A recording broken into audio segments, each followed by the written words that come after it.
paano ang tamang pag-equalize ng mask in very efficient way. Okay, so ang dami kong napapansin nito na pag nag-equalize ng mask ay nagsasayang ng hangin. Lumalabas pa yung bubbles doon sa yung mask, no? Yung ganito.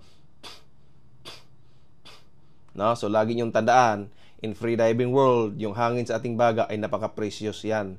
Okay? So hanggat maaari, tipirin natin yan sa lahat ng ating pamamaraan na makakaya. Okay? So ngayong araw, ituturo ko sa inyo kung paano mag-equalize ng mask na very efficient.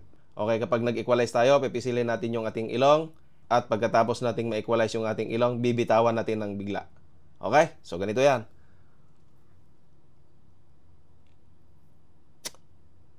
Narinig nyo? Isa pa.